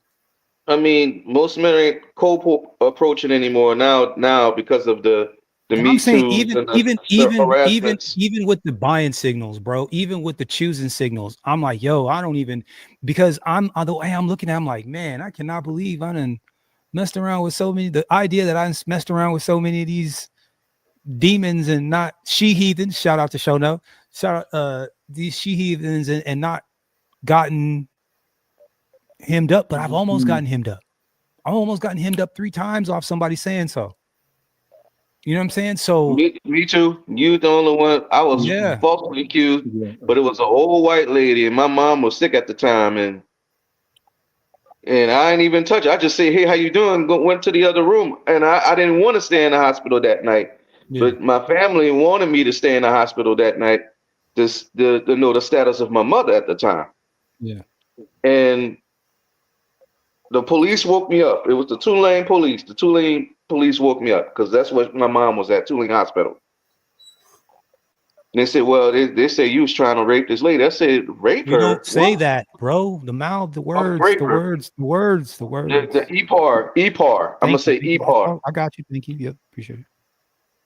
You try to EPAR this lady. Mhm. I'm like, what? I just say, hey, how you doing? And got a couple magazines and went on about my business. Good thing the police was on my side, you know, or they would have tried to hem me up. Easily. I was in my early 20s then, you know? Yeah. And see, and here's another thing too about that, right? Because people try not to understand this. For every time you have an interaction with the police, you're more likely to be arrested again. The numbers are exponential. We were talking about it back in like the school kids. Like for every time like any kid that ends up being arrested or having an interaction with police is like 60% more likely to get arrested again in high school. And then the number only goes up from there. If they get arrested twice, they're like 80% more likely to get arrested again. You see what I'm saying? So they know what the system is. They engage with they put themselves in front of our kids and torment the children in order to interact with them already to get them into the system. For us to think that it's not being done on purpose is crazy. Go ahead, Cody. What were you gonna say? And Broken Blade, I know you're not. Are you familiar with this? And I went to kind of a rough school. It was so bad that we had metal detectors. Oh man, no, they had metal detectors at the school, but there were like police officers. It was like one of the first schools in Central Texas. I think they have police officers on the regular. Yeah, I mean, those kids doing some goofy stuff like shit was kind of funny. Hanging out with my friends at recess, like these two Mexican dudes, like we all knew, kind of hung out with from time to time. See them come running in our group, like gasping for air, like doubled over, like heaving. Once they calmed down, we got the story. They were selling weed across the street. Then they got busted by cops. Like freaking idiots, man. Yeah, no, we can't at this stage of the game, guys. We can't afford to mess up. We got to stay straight. We got to fly straight. Wear your seatbelts. Make sure your paper is straight. Like you absolutely positively cannot let these people do you in. Broken Cody, we're about to get out of here. Is there anything that you would like to add before we skedaddle? Anything that you wanted to kind of say? Any points that you wanted to make specifically? Well, my point is, you know, we got to really keep our head on a swivel and watch out for guys like this because this guy is dangerous. Yeah. He's really dangerous. And he's trying to paint us like I said, in this broad brush to where this big generalization is saying that we're these people that this big target. Like, yeah, go get this person. Like, this is what.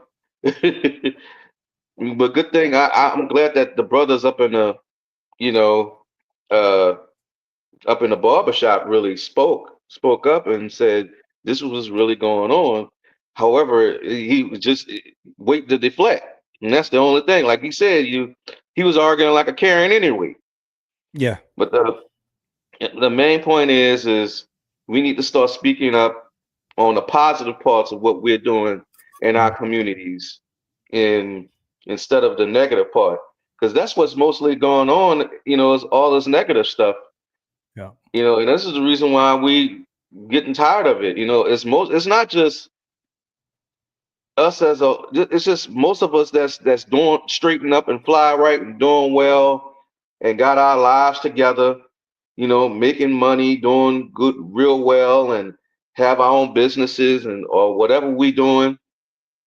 And making a positive impact. It's just that it's always the minuscule people, like population of us that's doing all the negative stuff, and we need to pretty much focus on the positive, and that's the thing that we need to do, because that's what they really like to hear is the negative, because this country was built on violence. Let's be honest. Understood. This country was built on violence. So, but here's a question. I hate to interrupt you, but I just thought of something. Okay, so here's the thing. So we've got these YT people spinning out, right? And they're pushing these false narratives publicly on all these social media platforms, right? Does it make sense for us to continue to mind our own business and not push back on any of that stuff? Or do we need to make a concerted effort to push back on some of that stuff? Right? Like, I understand that it's not true, but if there's nobody to stand up and say, hey, that thing that you kept saying over and over and over again, that's not true, then everyone is allowed to believe that what they're saying was correct. You see what I'm saying? And then it serves its purpose, because its purpose was to propagandize. Its purpose was to touch 2 million people with one video, and there's another 2 coming behind it.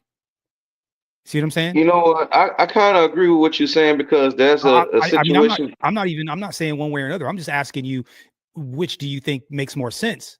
Do we just ignore it and go on about our business, or do we actually make a focused effort to combat the propaganda? Well, that's a great question, because that's it's vice versa, because we can either mind our own business and show by our actions, whereas trying to talk it out, that might not make no difference, maybe. But as far as like showing you it's by action. It's always action. Action is something that we need to do more than trying to say, like, respond to it and say, this is, see, this is what I'm saying. Yeah, you're right. I see what you're doing right there. Like, that's one example with Austin Holloman up in when he was in Kenya, and they had this guy, some guy that did something to one of the Kenyans, and now every girl spoke out and say that Austin Holloman and all these other people are bad people. And Austin Holloman started to respond to it. However, he should have never did that, but he did it anyway, right? He responded. Right. So the best sometimes is to not respond to it, like you said. It's always our actions proven or proven otherwise. Yeah. So I'd rather, show instead of trying to talk about it. Okay, that's interesting. Broken Blade, what do you think, man? I'm gonna pose the same question to you. Do you think, because again, in this propagandist world, and I guess me and you are in a slightly different, more unique situation, because this is what we do regularly. But for the average Black person, do you think it, and when I say Black person, I'm going to say a foundational Black American, do you think that it makes more sense for them to just work on themselves, put all this stuff out, not even pay attention on it, and make sure that their stuff is straight? Or do you think that there still needs to be some sort of an effort to combat the propaganda, have put forth some anti-propaganda? Hope for the best, expect the worst. I'd say both are needed. Both are needed. Okay. Prepare yourself with absolutely, in case you might find those. I have seen some TikToks recently, like people that were former white supremacists that had their wake up. Okay, yeah, this is some bullshit. So the counter propaganda can work, but at the same time, like, be ready. Yeah. Braxton, what about you, bro? And before we get up out of here, so I'm going to pose the same question to you, and I'm going to let you close us out. What do you think that it makes more sense for, just the average, regular, foundational Black American that's just kind of doing their thing? Do you think it makes more sense for them to kind of push back and provide some, some propaganda, anti-propaganda, some pro-black propaganda to combat what this guy is saying? Or do you think it makes more sense for them to ignore it altogether and just make sure that their stuff is straight individually? Well, I say it's a bit of in between of both, because some things are just, because some of the things they bring up is not really worth talking about. But opposed to when they come like directly like what Crowder did in his video, and with those other boys, he went to some HCBU. To some HBCU. Yep.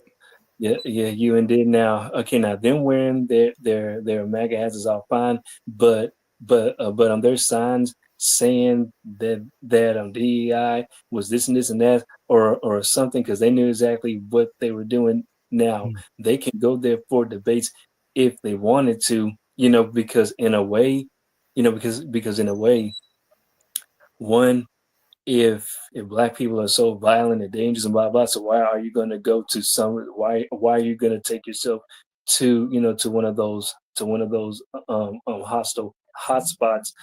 And also they did what Kirk should have did when he was living. He should have went to to a black college campus, and all. But some conversations are worth engaging in, and some are not, because as far as the other stuff goes, when have black people not pushed back, and when have black people not minded their own business? So it's always been going. But as far as I've been seeing it's always been happening both ways, either or is here. So my thing would be to FBAs is to continue to do what you've been doing. That's what because we are so you think overall, for the most part we are making progress? Yes, definitely are, because because now because even though he went to a barbershop, the guys there, they still did pretty well. Now, and I say now for the guy who was blind, now he was more of the leader of that pack, so and he did extremely well. Got you. Okay, that's fair, man. Like I said, I sometimes, because we're in it, you wonder how much regular people are being affected by it.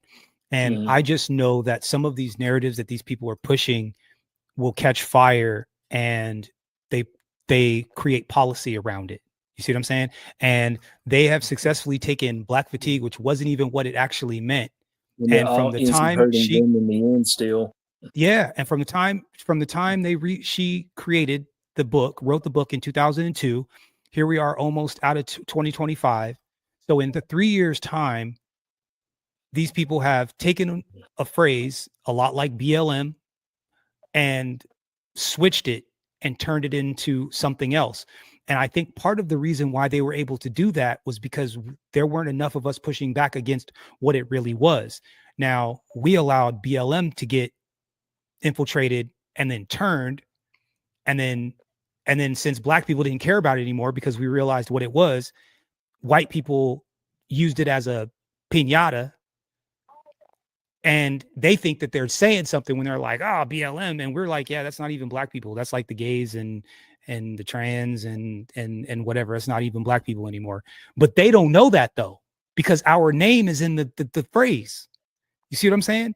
So they don't know that they're not talking about us. They think they're talking about us, but they don't know that we're talking about us. And since we don't have an attachment to it, we don't defend it, but they're actually meaning us when they say it. You see what I'm saying? Like, which is why I say, that's why I think that sometimes there's times for us to stand up and have some sort of anti-propaganda or propaganda, and sometimes not. Thank you guys so much for coming through and hanging out, man. I really, truly appreciate you, for real. Show enough, man. I'm gonna hit you. Also, shout out to the International Quiet Storm. What's up, bro? Good to see you. Good to see you up in here. Like I said, we're gonna try to be a little bit more regular. Show enough, man. I'm gonna hit you up, bro. Help you with some with some rehab stuff for you, some things that maybe you could do to rehab and get you back on track again, man.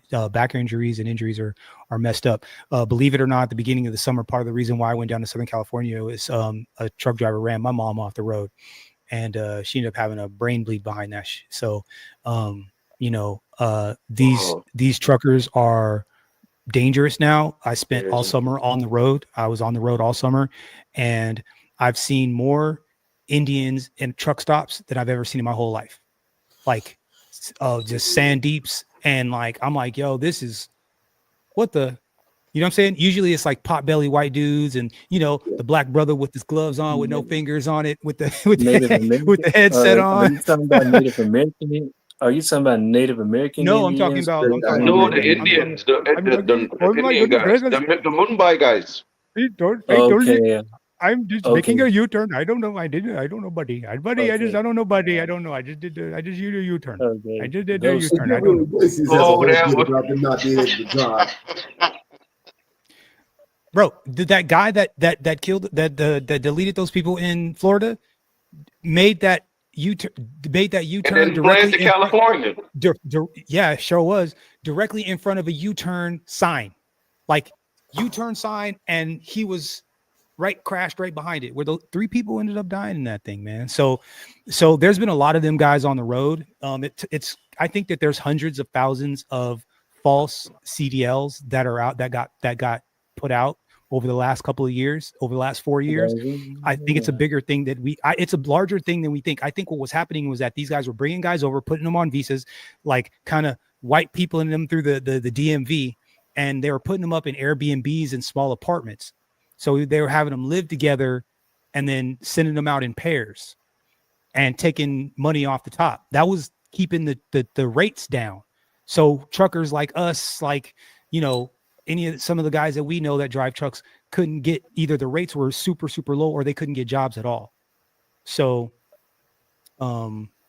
yeah, bro, thank you guys so much. Like I said, man, and like I said, and here's what I'll do for the International Quiet Storm, because that's my brother from another mother. Salute to you, bro. And again, man, everybody in the chat, thank you guys so much. Over 1,800, we're fighting ourselves. We're fighting out of YouTube purgatory, y'all. We're gonna fight out. We're gonna push hard to get to 2,000. We're gonna push hard to get to 2,000. So, do me a favor. I imagine anybody that's still watching, you guys are already subscribed. So thank you guys so much. And like I said, on the way in or on the way out, just hit that like button. We're just over here trying to do the YouTube thing, but trying to keep ourselves out of trouble. Yeah, man, there's a lot of them. There's a lot, bro. There's a thing. I was all up and down the highway, all the way from here, all the way through Texas into Louisiana, and I saw more of them in truck stops than I've ever seen in my whole life.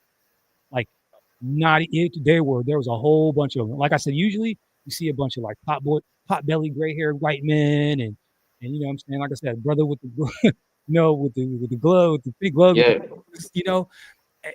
Nah, I saw most of my friends I went to school with drive trucks. I saw a whole bunch of turbines, bro. Whole bunch of turbines. Anyways, man, thank you guys so much. I really truly appreciate you. And hold on, let me find it. And looks like Broken Blade and I and the rest of my brothers, we'll catch you guys on the next one. We out. Peace. Because that's just what's happening. We are winning. We winning. We winning. We winning. We winning. We winning. We winning. We winning. We winning. We winning. We winning. Yeah.